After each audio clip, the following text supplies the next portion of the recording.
اللہ سے ملاقات ہوئی ہے، رزق دیتا ہے کہ نہیں، زندگی دیتا ہے، ساری چیزیں دیتا ہے، تو ملاقات تو کوئی نہیں کرتا۔ تو اس لیے ہر چیز کو ٹھیک ہے، وہ جو جگہ جس جگہ پہ جو بات ہے اس کو وہاں رہنا چاہیے، لیکن یہ شکوک ہیں، ان سے باہر نکلیں، ان سے باہر آئیں۔ اولیاء اللہ کا جو فیضان ہے، ان کی جو محبت ہے، ان کے جو طریق، حضرت سلیمان بن بشار رحمت اللہ علیہ بزرگ گزرے ہیں، وہ کہتے ہیں میرے پاس، میں بڑا خوبصورت تھا جوانی میں، دین کی تھوڑی سی خدمت کرتا تھا، تو ایک عورت آ گئی، اس عورت نے میرے ساتھ کچھ مجھ سے مانگا، مطالبہ کیا، تو میں نے کہا کوئی بھکارن ہے، میں نے جب اس نے نقاب اوڑھا ہوا تھا، جب میں نے اس کی طرف پیسے دینے کے لیے، خیرات دینے کے لیے کوئی چیز بڑھائی، تو اس نے چہرے سے کپڑا ہٹایا، میں نے نظر جھکا لی، کہنے لگی سلیمان میرا رنگ روپ تو دیکھ، میں کتنی خوبصورت ہوں، میں تیری محبت میں گرفتار ہو گئی، خدا را میں اپنے آپ کو تیرے حوالے کرتی ہوں۔ آپ فرماتے ہیں جب اس کے نیت اور ارادے میں اور لفظوں میں نے فطور دیکھا، تو میں استغفر اللہ پڑھتا وہاں سے بھاگ گیا، اتنا دوڑا کہ میں بصرہ سے باہر نکل گیا، شہر سے ہی باہر آ گیا، عورت سے دوڑ رہا ہے، مرد نوجوان خوبصورت۔ فرماتے ہیں عشاء کی اذانیں ہو رہی تھی، نماز پڑھ کے میں مسجد میں سو گیا، تو مجھے حضرت یوسف علیہ السلام کا دیدار ہوا۔ جناب یوسف کہتے ہیں میں حضور کا غلام اور غلاموں کا غلام اور صدیوں بعد کا غلام، تو جناب یوسف علیہ السلام میری خواب میں آئے اور کہنے لگے اٹھ جوان میرے سینے سے لگ، یار تو نے تو نبی پاک کا امتی ہو کے وہ کام کیا ہے جو میں نے نبی ہو کے کیا تھا، اب کام حضرت یوسف والا کیا تھا نا، تو صدیوں اور سالوں اور مہینوں کا فاصلہ بن سکا، تو وہ آ گئے۔ مسئلہ یہ ہے کہ شکوک و شبہات والی زندگی نقصان دیتی ہے۔ حضرت ہمارے سلسلہ مقدسہ میں ایک سلسلہ علویہ ہے جو اعلیٰ حضرت فاضل بریلوی کو حاصل تھا، شاہ عبدالعزیز صاحب محدث دہلوی رحمۃ اللہ تعالیٰ علیہ نے بڑا لکھا مولا علی کی شان پہ، حضرت علی پہ کلام، ان کا ذکر، ان کے تذکرے اس قدر فنا ہو گئے کہ ہر وقت ذکر علی کرتے۔ فرماتے ہیں مجھے خواب میں حضرت علی کا دیدار ہوا، انہوں نے مجھے بیعت فرمایا اور مجھے اپنے سلسلہ مبارکہ میں اجازت دی۔ تو شاہ صاحب رحمت اللہ علیہ فرمایا کرتے تھے کہ میں نے وہ بہت کم لوگ ہیں جن کو پھر ان میں بیعت فرمایا جاتا ہے، تھوڑے چند لوگ، اور ان کو سلسلہ مبارکہ میں اس میں چند لوگ ہیں، اعلیٰ حضرت کے بعد شاہ علیہ رسول ہیں، شاہ علیہ رسول کے بعد شاہ عبدالعزیز محدث دہلوی ہیں، وہ ڈائریکٹ مولا علی شیر خدا سے بیعت۔ تو مطلب یہ ہے کہ کام شکوک و شبہات سے نکلیں۔ قرآن نے کہا لا ریب فی، قرآن میں شک البتہ وَإِن كُنتُمْ فِي رَيْبٍ مِّمَّا نَزَّلْنَا عَلَىٰ عَبْدِنَا، بندے کچھ شک کرتے ہیں، اگر انہیں شک ہو تو وہ اس طرح کریں کہ فَأْتُوا بِسُورَةٍ مِّن مِّثْلِهِ، پھر اس کی مثل ایک صورت لے کے آئیں، اور وَادْعُوا شُهَدَاءَكُم مِّن دُونِ اللَّهِ إِن كُنتُمْ صَادِقِينَ، سارے بے شک اپنے حمایتی بلا لیں اگر وہ سچیں۔ شک والی دنیا سے باہر نکل آئیں، حقیقت والی دنیا کو قبول کریں۔ شکوک و شبہات کا ازالہ نہیں ہوتا، شک دوسرے شک کو جنم دیتا ہے، نقص دوسرے نقص کو جنم دیتا ہے، غلطی دوسری غلطی کو جنم دیتی ہے، اور انسان جب تک شکوک کی، میں نے آپ کو کہہ دیا کہ ہر گھر بس سکتا ہے، ہر گھر، ہر عورت کے صحیح ہونے کی امید ہوتی ہے، پر جس بی بی کو اپنے خاوند کے کردار پہ شک ہو وہ بی بی کبھی مطمئن نہیں ہوتی۔ ہر گھر بس جاتا ہے، لیکن جس خاوند کو اپنے بیوی کے کردار پہ شک ہو جائے اس کا کبھی اس کے ساتھ سلوک مخلصانہ۔ شکوک والی زندگی بیماروں کی زندگی ہے، شکوک والی زندگی بیماروں کی زندگی، کمزوروں کی زندگی، بزدلوں کی زندگی۔ اس لیے حقیقت والی چیز جب تک آپ کے پاس کوئی چیز کلیئر ہو کے نہیں آتی، شریعت اسلامیہ نے بہتان کی سزا رکھی ہے 80 کوڑے، پتہ ہے آپ کو؟ جس نے ایسے ہی بہتان لگا دیا، دلیل ہی کوئی نہیں، ایسے ہی کہہ دیا کہ جی وہ مجھے شک ہے جی انہوں نے ایسے کیا ہے، فرمایا اسے کوڑے مارو، شک کی بنیاد پر بہتان ترازی کرتا ہے، کوڑے کی سزا رکھی، 80 کوڑے مارو اس ظالم، یہ شک کر رہا ہے اس کو جب اس کے پاس دلیل ہی کوئی نہیں۔ یہاں بڑے بندے ہیں بات کر دیتے ہیں، کہتے ہیں جی وہ ایسا ہوا ہوگا، میں نے ایسا دیکھا تھا، ہوگا، کیا تھا، ممکن ہے، تو یہ شکوک ہے۔ اس شکوک یہ سامنے والے کا کچھ بھی نہیں بگڑتا، اس بیچارے کا کیا بگڑنا ہے۔ یاد رکھیں بڑی خوبصورت بات یہاں حضرت عبداللہ ابن مسعود کی، آپ فرمایا کرتے تھے جب کسی بندے پر بندے شک کرتے ہیں اور ناجائز شک کرتے ہیں، اللہ اس کی عزتوں میں اضافہ فرما دیتا ہے۔ اللہ اسے شان عطا کرتا ہے اپنی زندگی کو بیماریوں سے نکالنے. یہ روحانی بیماری ہے شک، اس سے باہر آنا. یہ ظلم ہے، اولیاء پہ بھی شک، صوفیاء پہ بھی شک، علماء پہ بھی شک، ہر بندے پہ شک، کوئی صحیح نہیں، سارے غلط، میں اکیلا صحیح. اس شک سے باہر آ جائیں. یہ نفسیاتی مریض بنا دے گا، بے سکون کرے گا، بے قرار کرے گا. اللہ تبارک و تعالیٰ نے نا ہمارے محبوب کریم علیہ السلام کو دنیا میں بھیجا تو فرمایا یا ایھا الناس قد جاءکم برہان من ربکم، اے لوگو تمہارے پاس تمہارے رب کی دلیل آ گئی. اللہ تبارک و تعالیٰ نے محبوب پاک علیہ السلام کو سراپا دلیل بنا کے بھیجا. باقی انبیاء کرام علیہم السلام کے پاس بھی اپنی نبوت کے دلائل کے طور پر بے شمار معجزات تھے، اور حضور کریم علیہ السلام کے تو پورے وجود کو ہی اللہ نے معجزہ بنایا. اور نبی پاک صلی اللہ تعالیٰ علیہ وآلہ وسلم کی نبوت کی دلیلیں، حضور کے رسالت کے مستحکم دلائل جگہ جگہ آپ کو ملیں گے. سب سے پہلی چیز تو یہ سمجھنے والی ہے کہ نبی پاک علیہ السلام نے جس چیز کو سب سے پہلے اپنی نبوت کی دلیل کے طور پر بیان فرمایا وہ حضور کا کردار ہے، سیرت ہے، عمل ہے، حضور کا لوگوں کے ساتھ رویہ ہے. نبی پاک علیہ السلام کی تبلیغ کے 3 دور ہیں. ایک تو حضور نے اپنے قول سے تبلیغ فرمائی، وہ 40 سال کی عمر سے محبوب نے اعلان فرمایا اور تبلیغ کی. اور ایک نبی پاک صلی اللہ تعالیٰ علیہ وسلم بالواسطہ حضور کی تبلیغ ہے جو آج تک جاری ہے. امت کے علماء، مشائخ، مبلغین حضور کے دین کو آگے پھیلا رہے ہیں، تو دراصل یہ بھی تبلیغ رسول پاک علیہ السلام ہی کی تبلیغ. اور ایک حضور کی تبلیغ کا دور ہے حضور کی پیدائش سے لے کر ولادت مبارکہ سے لے کر حضور علیہ السلام کے اعلان نبوت تک. اس دوران نبی پاک نے جو تبلیغ فرمائی ہے وہ اپنے کردار سے فرمائی. عرب کا وہ معاشرہ جو بڑا میلا کچیلا گدلا ہو چکا تھا، جس کے اندر سراسر مادہ پرستی کا زور تھا، جس کے اندر لوگ انسانوں کی خرید و فروخت کرتے تھے، جس کے اندر بیٹیوں کو زندہ دفن کر دیتے تھے، جس کے اندر جو آدمی جتنا زیادہ مضبوط ہوتا تھا اتنا زیادہ لٹیرا بن جاتا تھا، اس معاشرے کے اندر رسول کریم علیہ السلام نے 40 سال گزارے. اور اس طرح گزارے کہ جو بیگانے بھی تھے وہ بھی کہا کرتے تھے یہ صادق ہے، یہ امین ہے. اور جب حضور نے اعلان نبوت کیا تو فرمایا، یہ قرآن مجید کے لفظ ہیں، فرمایا فَقَدْ لَبِثْتُ فِيكُمْ عُمَرًا مِّن قَبْلِهِ أَفَلَا تَعْقِلُونَ، میں تمہارے بیچ عمر کا ایک حصہ گزار چکا ہوں، تمہیں عقل نہیں ہے، شعور نہیں ہے. نبی کریم علیہ السلام نے اپنے کردار کو، اپنے عمل کو اپنی نبوت کی دلیل کے طور پر بیان فرمایا. وہ تو حضرت حلیمہ بھی فرماتی ہیں نا، جب میں نبی کریم علیہ السلام کو اپنے گھر لے گئی تو میرا اپنا بچہ بھی دودھ پیتا تھا، 2 میرے بیٹے ہو گئے، ایک میری یہ نسبی اولاد اور حضور میری رضائی اولاد. تو کہتی ہیں جب میں کریم محبوب علیہ السلام کو اپنے سینے سے لگاتی تھی تو حضور میرے ایک پستان سے دودھ پیتے تھے اور دوسرا اپنے بھائی کے لیے چھوڑ دیا کرتے. یہاں سے رسول کریم علیہ السلام نے کردار کے ذریعے تبلیغ اور پھر اعلان نبوت سے پہلے ایک تنظیم عرب کے جوانوں پر، عرب کے سرداروں پر مشتمل بنائی گئی، جس میں نبی کریم علیہ السلام نے بڑا حصہ لیا سرکار نے، اور بڑے اہم لوگوں کو شعور حضور نے عطا فرمائے. وہ اس جماعت کا فیصلہ تھا کہ ہم سارے جوان، سارے بڑے لوگ ملیں گے. یہ حضور کے اعلان نبوت سے پہلے کی بات ہے. ہم بڑے لوگ ملیں گے، کسی بڑے کو کسی چھوٹے پر ظلم نہیں کرنے دیں گے، کسی آدمی کو کسی غریب کا حق نہیں کھانے دیں گے. حضور علیہ السلام نے نا اپنی کردار سے، اپنے عمل سے، اور آپ کا جو عمل ہوتا ہے نا وہ اصل ہوتا ہے. ایک ہوتا ہے آپ کوئی بات کرتے ہیں اور ایک ہوتا ہے کہ آپ کوئی عمل کرتے ہیں. آپ جب عمل کرتے ہیں تو عمل کے ذریعے بھی لوگوں تک بات پہنچتی ہے کہ دراصل آپ کا اٹھنا بیٹھنا چلنا پھرنا کیا ہے.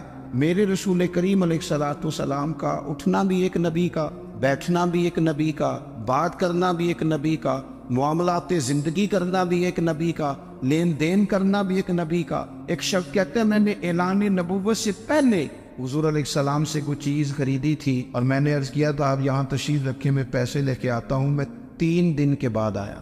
دیکھو یہ بات کرنی کتنی آسان ہے، بولنی کتنی آسان ہے، پر 3 دن یہاں میرے بھائی کو کسی شخص کو 2 گھنٹے انتظار کرنا پڑ جائے تو لوگ کہتے ہیں الانتظار وشد من القتل، یہ تو قتل سے زیادہ تکلیف والا معاملہ ہے منتظر رہنا کسی کا. کہتے 3 دن کے بعد میں آیا تو میرے رسول کریم وہیں تشریف فرمایا. بس اتنا فرمایا یار تم نے مجھے بڑی تکلیف میں ڈال دیا، 3 دن ہو گئے یہاں رکے ہوئے. تو حضور نے اپنے کردار کو، اپنے عمل کو، اپنے معاملات کو سب سے پہلے اپنی نبوت کی دلیل کے طور پر پیش کیا۔ اسی نے کیا خوب کہا تھا کہ جو تیری جان کے دشمن ہے وہ بھی کہتے ہیں، بظاہر تو آئے ہیں نا ہجرت کی رات جان لینے، لیکن امانتیں حضور کے گھر میں رکھی ہوئی ہیں، امانتیں کاشانہ نور پہ پڑی ہے۔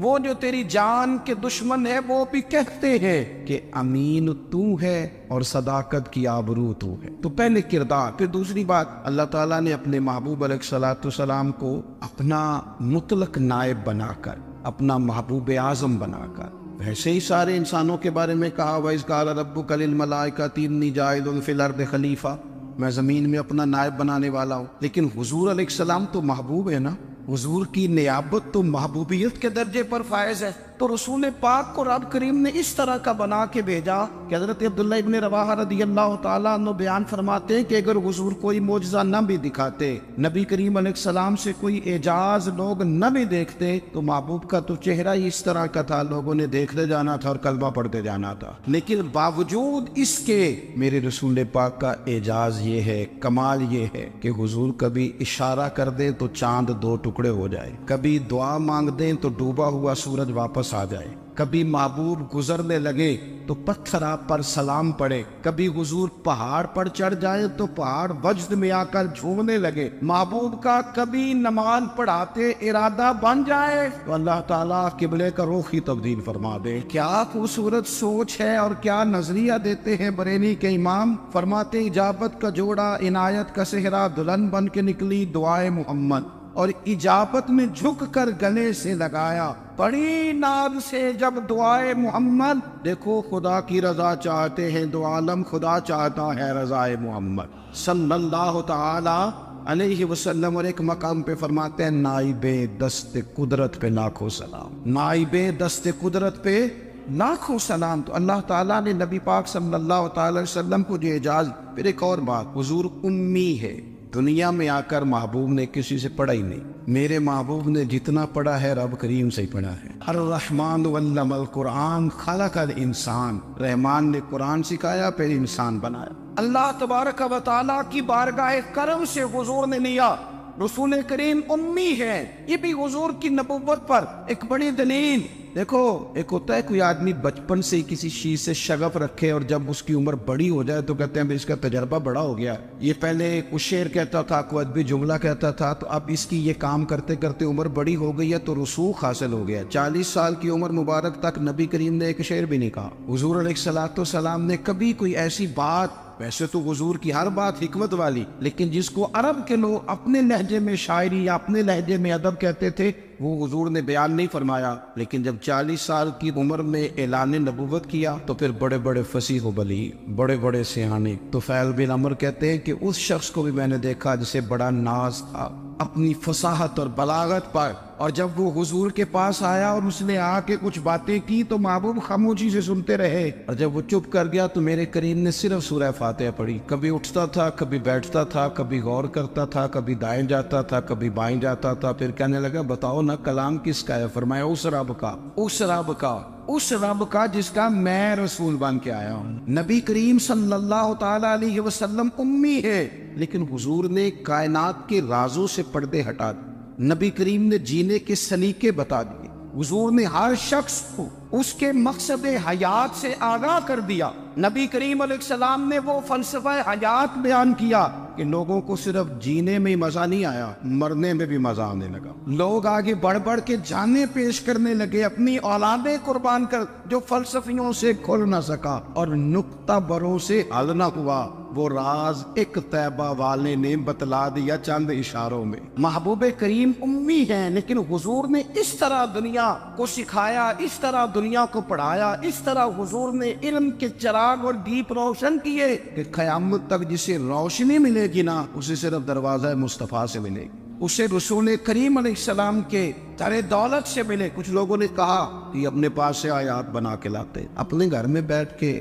دعوے کر لینا تو کوئی مشکل کام نہیں نہ ہوتا, سارے لوگ ہی کر لیتے. بلکہ وہ ہمارے ایک بزرگ کہا کرتے تھے, خیالی پلاؤ پکائیے کہ وہ کدے بھی کاٹ نہ پائیے. کیونکہ کون سا پیسوں کا ڈالنا ہے, وہ زیادہ ڈالیں آپ اور زیادہ ڈالیں. بہت سارے لوگ ہیں آج بھی, کچھ لبرل ہیں بیچارے, کچھ دین بیزار طبقہ ہے, وہ کہتے ہیں جناب ہمیں تو جدید باتیں بتائیں, ہمیں تو نئے اسلوب کے مطابق لے کے چلے, ہمیں تو او بھائی سن, میرے نبی پاک علیہ السلام نے فرمایا میرا قرآن کبھی پرانا نہیں ہو, اسے پڑھ کے دیکھ, اس کی جدت کا حسن دیکھ, یہ تو کھلا ہوا باغ ہے. تو ایک دفعہ اس کے قریب آئے گا تو خوشبو ملے گی, دوسری دفعہ آئے گا تو اس سے زیادہ تازی ملے گی. ایک دفعہ پھل کھائے گا تو مزیدار ہوگا, دوسرا کھائے گا ہو سکتا ہے شکل ملتی جلتی ہو لیکن ذائقہ بڑا نرالا ہوگا. تو تو صحیح نا. جب کچھ لوگوں نے کہا یہ خود سے بنا کے آیات لاتے ہیں تو فرمایا وَإِن كُنتُمْ فِي رَيْبٍ مِّمَّا نَزَّلْنَا عَلَىٰ عَبْدِنَا فَأْتُوا بِسُورَةٍ, اگر تمہیں کوئی شک ہے اس میں جو ہم نے اپنے بندہ خاص میں نازل کیا ہے تو تم بھی اس جیسی ایک آیت بنا کے لاؤ. اور چلو چیلنج کھلا دے دیا, فرما وَادْعُوا شُهَدَاءَكُم مِّن دُونِ اللَّهِ,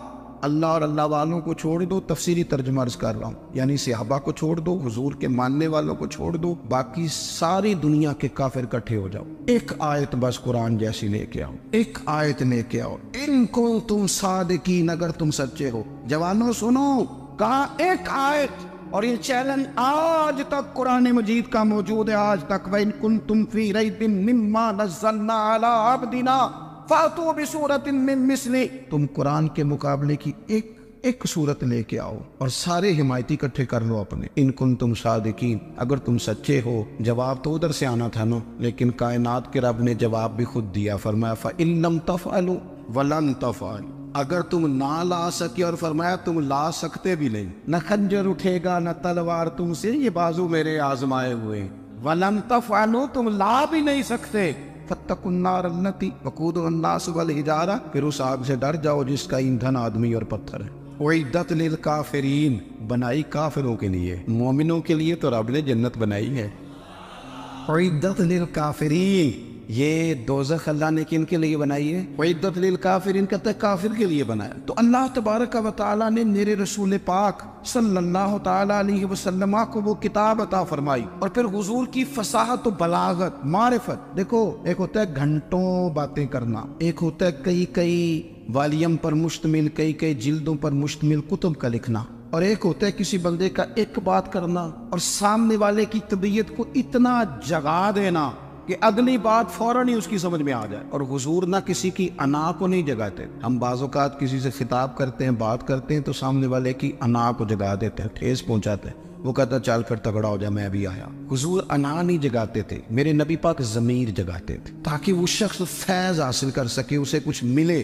نبی کریم کا جو انداز تکلم ہے وہ اس طرح کا ہوتا تھا کہ انسان خود بخود کھل اٹھتا تھا کہ مطلب یہ بات ہونے کیا لگی ہے, مطلب حضور کیا فرمانے لگے. نبی کریم صلی اللہ تعالی علیہ وسلم, ایک دن محبوب کریم نے صحابہ کے دیے حضور کی فصاحت و بلاغت دیکھے, فرمایا محبوب نے کتنا نادان ہے وہ شخص جو اپنے ماں باپ کو گالی دے. کھلی ہو گئی لوگوں کی آنکھیں, کان کھڑے ہو گئے کہ یا رسول اللہ کون ایسا بدبخت ہے جو ماں باپ کو گالی دے گا. اب جب سوالات ذہنی سطح پر پوری طور پر ابھر گئے نا, تو اب رسول کریم نے بات سمجھائی. یہ ہے فصاحت و بلاغت, تیرے آگے ہے یوں دبے نچے.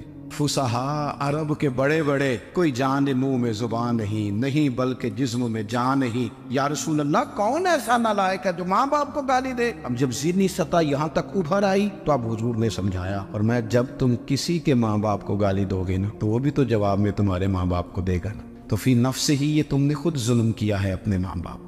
کیوں تم نے ایسا لہجہ اختیار کیا کہ جس سے سامنے والے کی انا جاگ جائے اور وہ تمہارے مقابلے میں آ کر کے کھڑا ہو جائے؟ کیوں تم نے اس طرح کے انداز اختیار کیے کہ جس سے سامنے والا بھی سارے پنجے کھڑے کر کے باہر نکل آیا کہ آ جاؤ پھر میں بھی میدان میں حاضر ہوں. رسول کریم کی فصاحت بلاغت دیکھیں نا, حضور 2-4 جملوں میں ساری بات سمجھا جاتے. ایک حدیث پاک اگر ہماری سمجھ میں آ جائے, ایک روایت, نبی پاک صلی اللہ تعالی علیہ وسلم نے فرمایا خوبصورت مسلمان وہ ہے جو بے مقصد باتوں کو چھوڑ دے. لو اس سے پوری زندگی سجائی جا سکتی ہے ایک جملے سے. کوئی لمبی چوڑی باتوں میں جانے کی ضرورت نہیں. کہا خوبصورت مسلمان یہ ہے جو بے مقصد باتوں کو چھوڑ دے, لا یعنی باتوں کو کیا کہتے ہیں ہمارے دیہات کے لوگ جڑے پنڈ جانا نہیں وہ راہ پوچھنے دی، لیکن آج کل لوگ باز آندے یعنی جس بات کا بالکل تعلق نہیں نا وہ بات بھی کرتے جاتے، جس کا شعبہ ہی نہیں وہ بھی چھلانگ لگا کے اس میں آ جاتا ہے۔ ہم اپنا وقت ضائع کرتے ہیں، اپنی صلاحیتیں ضائع کرتے ہیں، اپنا نقصان کرتے ہیں، ہم اپنا کام صحیح کر کے نہیں کرتے اور دوسری ساری دنیا کو ٹھیک کرنا چاہتے ہیں۔ وہ بھائی آپ جس جگہ جس شعبے سے تعلق رکھتے ہیں آپ اپنے معاملات میں مضبوطی پیدا کریں۔ حضور نے اپنی فصاحت کے ساتھ بلاغت کے ساتھ لوگوں کو قائل کیا، اور قرآن مجید کی تاثیر کا یہ اثر میرے کریم رسول نے دکھایا کہ رات کو جب حضور بیٹھ کے قرآن پاک پڑھتے تھے نا، جب یاسین والے نبی خود یاسین کی تلاوت کریں، جب طٰہٰ والے محبوب خود طٰہٰ کی تلاوت کریں، غور کرو نا جب مدثر والے محبوب خود ان جملوں کو ادا کریں، یعنی جن